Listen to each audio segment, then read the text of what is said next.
Ciri orang yang beriman melaksanakan sholat. As-sholatu imaduddin. Sholat itu tiang agama.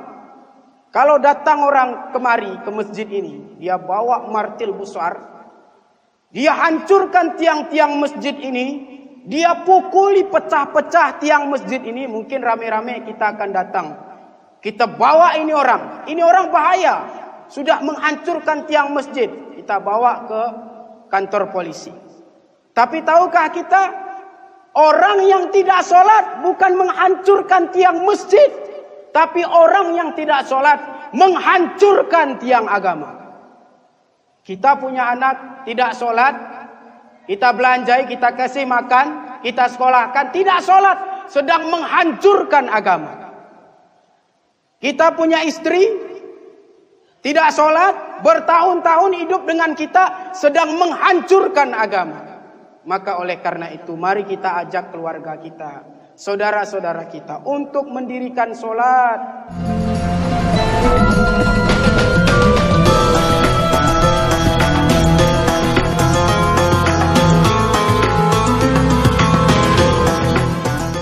Alhamdulillah, wassalatu wassalamu ala sayyidina Rasulillah wa ala alihi wa sahbihi wa mawalah. Ashhadu an la ilaha illallah wahdahu la syarikalah wa ashhadu anna Muhammadan abduhu wa rasuluh la nabiyya ba'dah. Allahumma salli ala sayyidina Muhammad wa ala alihi wa sahbihi wa barik wa sallim. Amma ba'du, fa ya ayuhan nas ittaqullaha haqqa tuqatih wa la tamutunna illa wa antum muslimun. Faqala Allah Ta'ala fi kitabihil karim, a'udzu billahi minasy syaithanir rajim. Bismillahirrahmanirrahim. Innamal mu'minuna alladzina idza dzukirallah wajilat qulubuhum wa idza tuliyat alaihim ayatuhu zadatuhum imana wa ala rabbihim yatawakkalun. Shadaqallahul azim. Saudara-saudara kaum muslimin, jamaah Jumat rahimakumullah. Di awal khutbah ini, marilah sama-sama kita memanjatkan puji dan syukur kehadirat Allah Subhanahu wa taala. Yang mana Allah Subhanahu wa taala senantiasa melimpahkan rahmat dan nikmat-Nya kepada kita. Dan nikmat itu tidak akan pernah mampu kita untuk menghitungnya.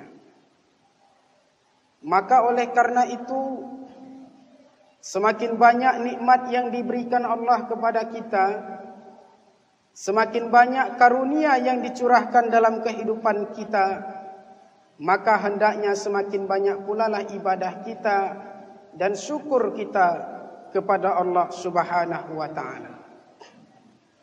Salawat dan salam kepada junjungan alam, yakni Nabi besar Muhammad sallallahu alaihi wasallam, sebagai panutan kita, contoh suri tauladan dalam kehidupan kita, yang apabila kita selalu berpegang teguh dengan dua yang ditinggalkannya, yaitu Al-Quran dan sunnah-sunnahnya, maka insya Allah kita tidak akan pernah sesat untuk selama-lamanya. Saudara-saudara kaum muslimin, jamaah Jumat rahimakumullah. Kita tahu segala sesuatu yang di dunia ini memiliki ciri. Ciri membentuk identitas yang pada gilirannya akan menentukan kualitas dari sesuatu. Demikianlah halnya misalnya gajah dikenal orang karena gadingnya. Badak dikejar orang karena culaknya. Dan rusa menjadi indah karena tanduknya. Kalau ciri ini sudah hilang dari sesuatu, maka kualitasnya pun biasanya akan ikut menurun. Gajah yang kehilangan gadingnya tidak lagi diburu orang. Badak yang kehilangan culaknya tidak lagi dikejar orang. Dan rusa kehilangan tanduknya akan kehilangan keindahannya juga. Pindah dari contoh ini,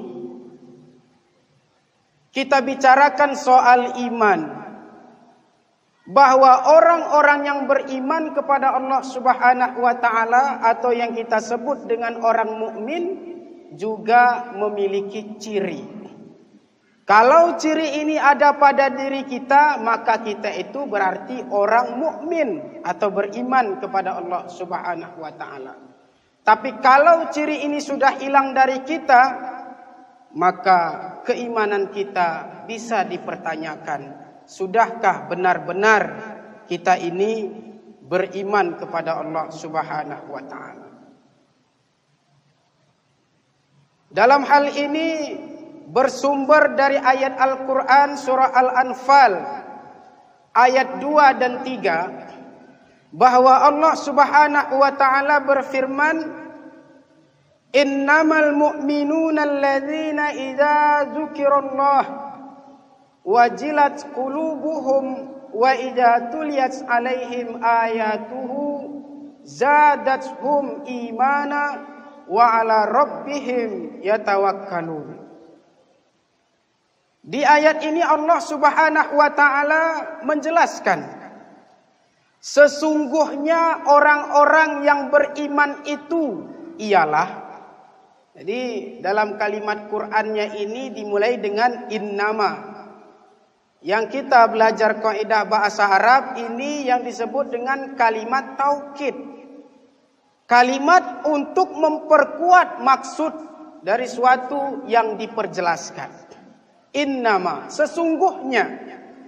Sesungguhnya kata Allah Subhanahu wa taala, orang-orang yang beriman itu ialah mereka yang apabila disebut nama Allah maka gemetarlah hatinya.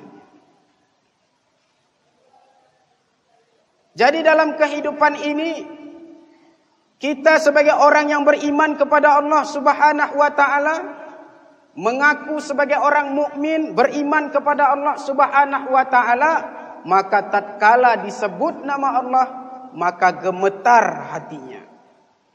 Bagaimana cara mengetahuinya? Kita tahu dalam kehidupan ini kita diberikan Allah hati. Dan hati itu cuma satu dalam diri seseorang. Tetapi dalam satu hati itu terdapat banyak rasa. Yang mana banyak yang menempati hati kita, maka biasanya itulah yang akan menggetarkan hati kita. Dengan kata lain, apa yang banyak menempati hati kita, maka itulah yang sanggup akan menggetarkan hati kita. Contoh, orang yang dalam hatinya banyak ditempati oleh harta, maka tatkala dia mendengar harta, maka gemetarlah hatinya.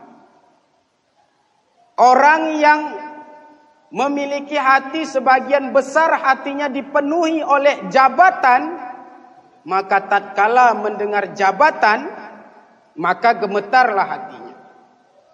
Bahkan seorang anak apabila hatinya dipenuhi oleh orang tuanya, ayah dan ibunya, tatkala ada yang menggunjingnya, tatkala ada yang membicarakan aibnya, maka terpanggillah jiwanya untuk menentang itu. Itu artinya apa yang banyak menempati hati kita, maka itulah yang akan sanggup menggetarkan hati kita.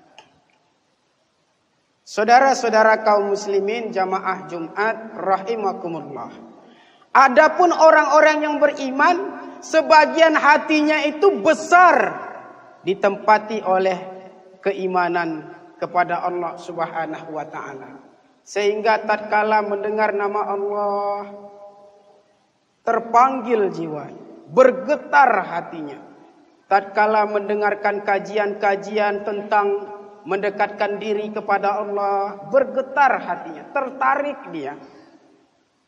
tatkala ada pengajian, tabligh akbar, ada majelis ilmu, tergetar hatinya untuk dapat menghadirinya.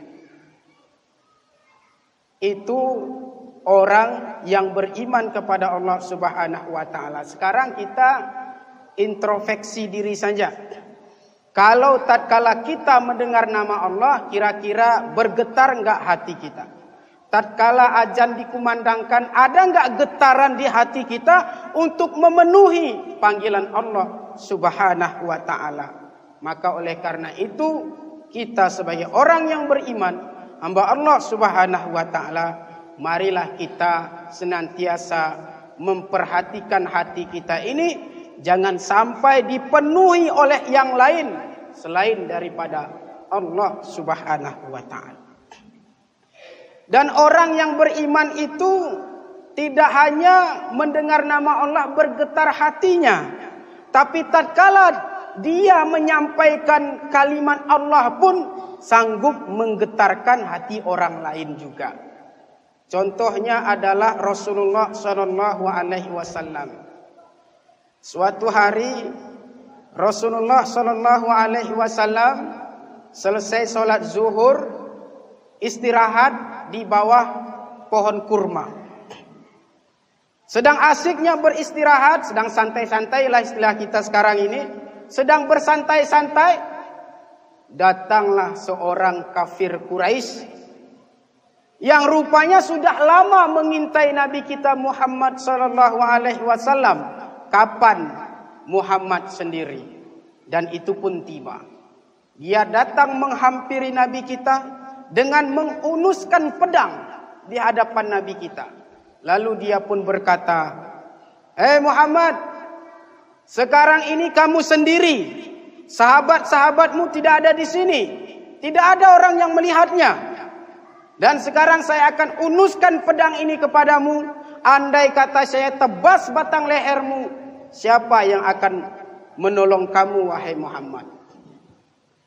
Dengan santainya Rasul kita, dengan tenangnya, lalu Nabi kita pun bangkit dan menjawab, Allah yang akan menolong saya. Lalu tatkala mendengar kalimat Allah dari ucapan Rasulullah sallallahu alaihi wasallam, apa dampaknya kepada kafir Quraisy ini?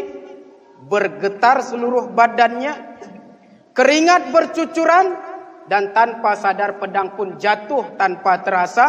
Dan pedang itu diambil kembali oleh Nabi kita dan kemudian dibalikkan. Hai Daksur, hai kafir Quraisy, kalau sekarang saya yang akan menebas batang lehermu, siapa yang akan menolong kamu, wahai Daksur? Dan dia pun menjawab, tidak ada ya Rasul, kecuali kalau engkau mau memaafkan saya.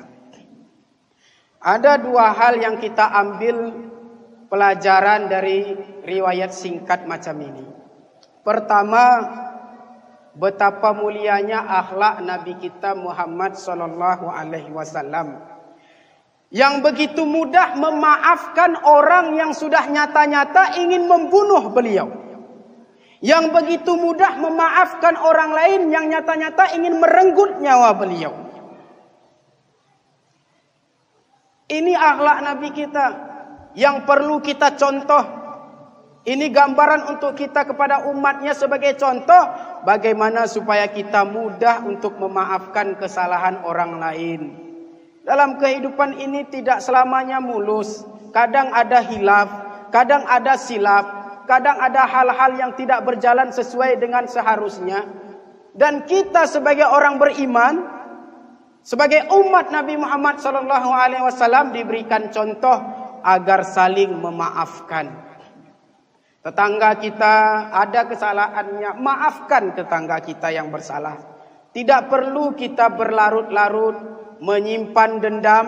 Tidak hanya cukup dendam dia diturunkan kepada anak-anaknya, bahkan disebar kemana-mana, diajak orang lain pun ikut dendam kepada tetangganya. Itu tidak perlu.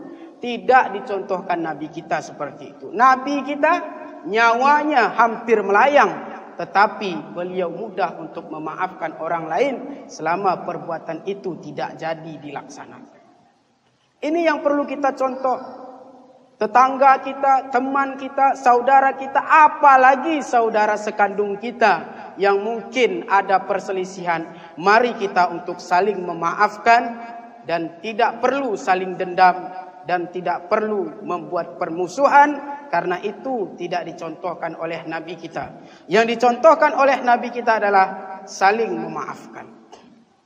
Saudara-saudara kaum muslimin jamaah Jumat rahimakumullah. Yang kedua, ini yang berkaitan dengan ayat tadi. Ketika Nabi kita Muhammad sallallahu alaihi wasallam mengucapkan kalimat Allah, bergetar hati orang kafir Quraisy tadi. Itulah artinya kalau kalimat Allah ini disampaikan oleh orang hatinya bersih, disampaikan oleh orang hatinya yang hening, yang bersih, yang suci, yang selalu mendekatkan diri kepada Allah Subhanahu wa taala, akan membawa dampak besar dalam kehidupan orang lain. Saudara-saudara kaum muslimin jamaah Jumat rahimakumullah. Maka oleh karena itu yang dimaksud juga di sini adalah bergetar hatinya dengan mendengar nama Allah Subhanahu wa taala adalah berarti dalam kehidupan ini kita selalu merasa bahwa apapun yang kita lakukan di dunia ini selalu diawasi, selalu dilihat oleh Allah Subhanahu wa taala. Dimanapun kita berada, baik di ramai orang maupun di kala kita sendiri, baik di tempat yang terang maupun di tempat gelap, tidak secuil pun tempat yang luput dari pandangan Allah Subhanahu wa taala. Maka orang yang beriman dia merasa, saya memang lagi sendirian dan lagi ada kesempatan untuk melakukan hal-hal yang tidak baik, tapi pasti Allah melihat. Maka kalau dia pejabat ada kesempatan untuk korupsi, maka dia tidak akan mau korupsi. Kenapa? Allah pasti melihat saya. Dan kalau dia pedagang, dia beriman kepada Allah, maka dia berdagang tidak akan menipu orang. Saya berdagang memang cari uang, cari rezeki, cari untung. Tapi kalau dengan menipu atau mengganti yang baik, yang buruk kita bilang baik, atau mencampur yang baik dengan yang buruk supaya kelihatan semuanya baik, tapi Allah Maha melihat dan ini pasti dipertanggungjawabkan di hadapan Allah Subhanahu wa taala. Itu kalau orang beriman.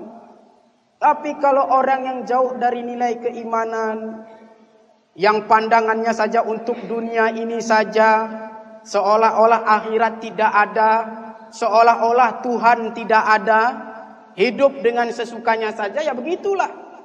Kalau dia dagang, pasti menipu. Kalau dia pejabat, pasti korupsi. Kalau dia punya kekuasaan, dia gunakan kepada hal-hal yang justru dilarang oleh Allah Subhanahu wa taala. Ini ciri yang pertama.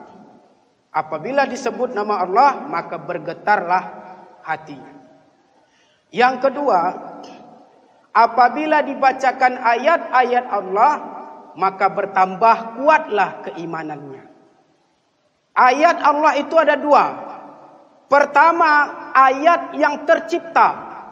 Gunung, langit, lautan, seluruh yang ada di angkasa ini, itu ayat Allah.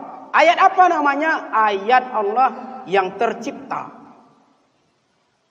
Yang kedua, ayat yang berupa wahyu, yaitu Al-Quran yang diturunkan oleh Allah Subhanahu wa taala. Tatkala ada yang membaca Al-Quran, maka semakin kuat keimanan kita kepada Allah. Dan alam ini juga ayat Allah, kita baca gunung, melihat gunung, semakin kuat keimanan kita kepada Allah. Betapa maha besarnya Engkau ya Allah, menciptakan gunung yang begitu tinggi. Tidak ada yang lebih kuat dari Engkau ya Allah. Tambah imannya.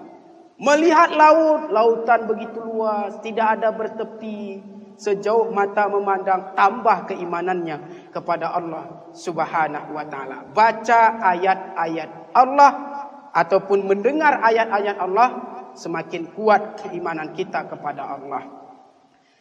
Jadi bagaimana kita sekarang ini banyak yang mungkin tidak bisa baca Quran. Mari kita sama-sama belajar untuk bisa baca Al-Quran, membaca ayat Allah, supaya semakin bertambah keimanan kita kepada Allah Subhanahu wa taala. Yang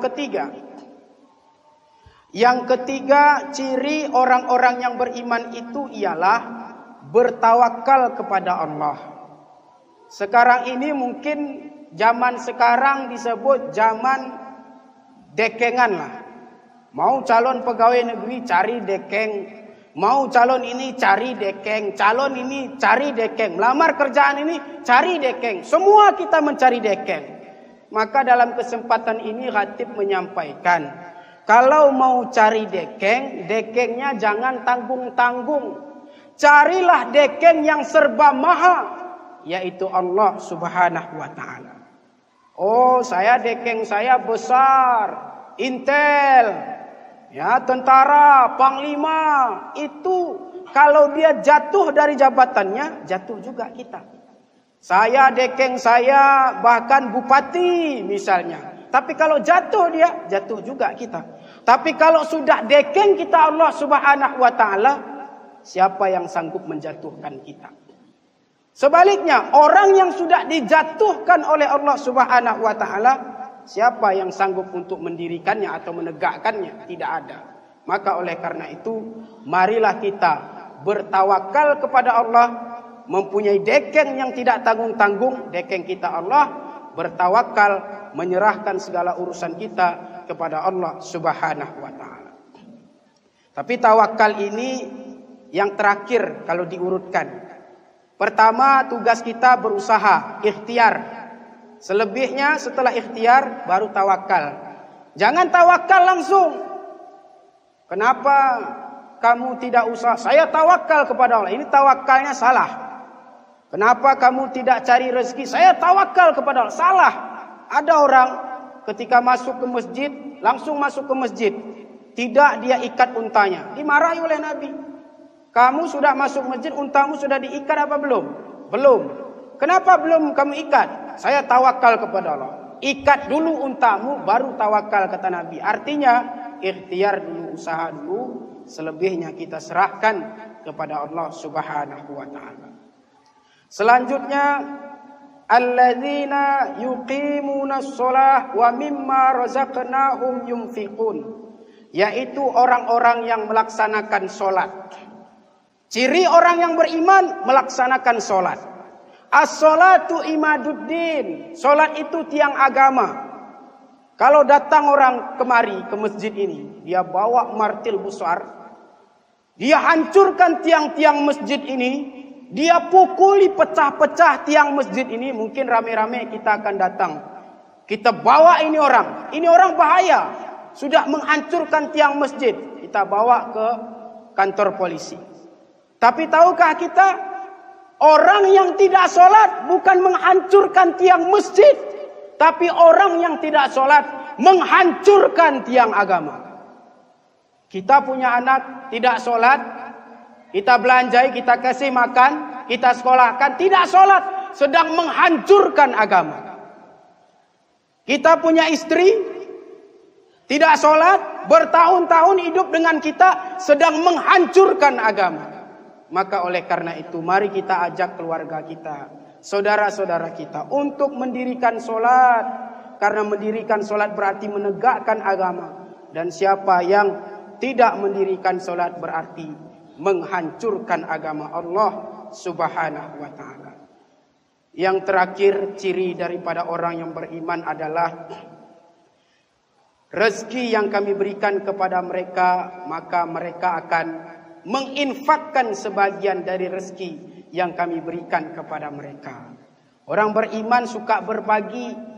Orang beriman orang yang peduli kepada lingkungannya. Orang beriman yang peduli terhadap nasib saudara-saudaranya. Maka tatkala dia mencari rezeki, dapat harta, dapat kelebihan oleh Allah Subhanahu wa taala, maka dia tidak akan untuk dirinya sendiri, tapi juga dibagi, dibantu orang-orang yang membutuhkannya. Mudah-mudahan ada manfaatnya dan kita semua mengamalkan yang 5 ini tadi, supaya kita memang betul-betul sebagai orang yang beriman kepada Allah Subhanahu wa ta'ala. Terima kasih atas segala perhatian. Mohon maaf atas segala kekurangan. Barakallahu li wa lakum fil Qur'anil azim. Wa nafa'ani wa iyyakum bima fihi minal ayati wa dzikril hakim. Wa taqabbal minni tilawatahu innahu huwal ghafurur rahim.